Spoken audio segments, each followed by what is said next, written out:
Hello everyone, and welcome to the third episode on Crimson SMP. So in this video, I'm going to be showing a few progress updates that we've made ever since the last video. So the first thing I want to show you over here is the iron farm that we completed. So if you remember, in the first video where we showed a cinematic, we had only completed the farm but not the chunk loading hole. And so as you can see here, we dug a chunk loading hole all the way down till bedrock.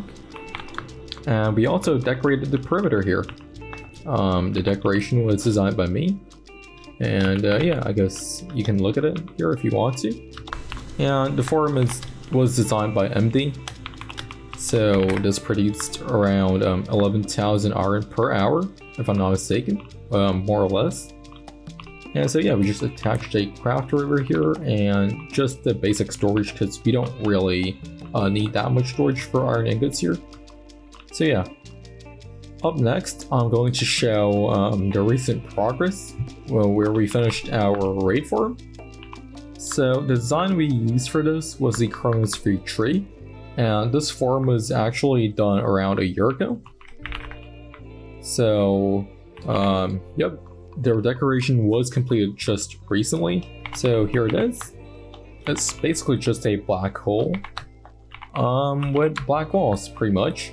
So as you can see here, we also added mass crafter, mainly for emeralds and also redstone blocks here.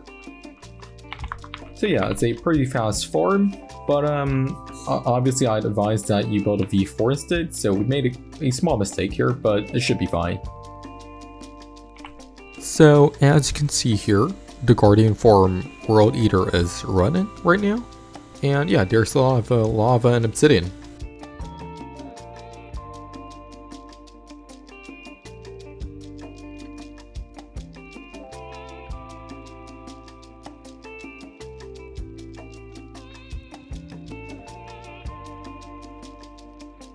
So yeah, we're done with the World Eater, so now we're going to start building the farm. So yeah, enjoy a quick montage. So the farm design that we decided to use was these waterlogged staircase span farm. It's not that unique, but it is super painful to build. So I'd like to thank our members Tukin and Toster for basically building most of this farm and also doing most of the waterlogging. We are ready to start building the floor. I showcased the floor in a previous video. So here are all the mats. We should definitely get rid of the World Eater pretty soon. I decided to build the kill chamber in the middle of us placing the floor, mainly because the floor placing was pretty boring. So yeah, there are a lot of guardians spawning, as you can see here, and we decided to use the side blitz kill chamber. We had to build this floor by hand because the pattern is 64 by 64 blocks, which is a lot of manual labor. So we recently also finished this bartering farm, which has 120 piglins, and it was designed by Ali, as you can see over here. So this is actually a pretty old farm designed in around 2021. So only a select few people would recognize it. This is also designed by Carpson, I believe. And so yeah, the decoration here was also done by Al. It's a really nice decoration. It's basically a piglin factory, I guess you could say. So another development that was made was actually by one of our members, Wikeaki. And he built this huge map art of basically the Black Suit Spider-Man. Yeah, it's actually really good. He actually built this in around 7 hours, I believe.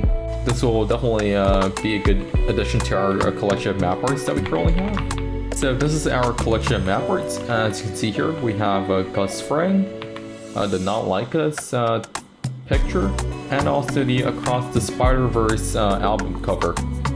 And also this one. This is an old clip I'm showing, and it's the 3D dupers being run to clear terrain surrounding the VTH. You may have definitely seen this from one of my previous videos. And the decoration is in the shape of a ramen bowl. So this void training hall design was designed by Chillhop, I'll put a link of it in the video description. So here's our current progress on floor placing. We're on the second to last layer. We're still placing a lot of the gray stained glass here, and it's a lot of work to do.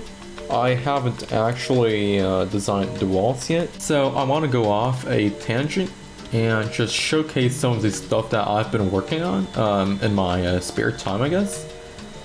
And this one I worked on with one of our members, Spectre, and this is basically a completely experimental floor tile design. We're not sure what we want to use this for yet. It's going to be likely used for a wither skeleton farm, and I'll show it up here with a shader side. And over here, we have some floor tile iterations that do not end up being used in survival. Well, they might be used in the future, but I'm not sure when. And here is also another one that I worked on recently. Here are some pictures to show this when it's tiled. Again, this is completely experimental. I'm not sure what project this will end up being used for, or if it will even be used in the future, but I guess it might look nice. Another experimental floor tile here that I'm not really a big fan of, but I guess I'd try something with it. And yeah, here's another one. Again, we might not even use this. I don't really like this either. Here's another attempt I made, but I didn't really finish it because I got kind of bored while in the middle of doing it. Well, that will wrap it up for this video. If you enjoyed it, please be sure to give a like and subscribe. These videos are pretty short, so I'll try to experiment with other video styles in the future to see how well they do. Also, if you take a look at the leaderboard, you can see how much Wikeaki's digs have increased throughout the multiple clips shown in this video.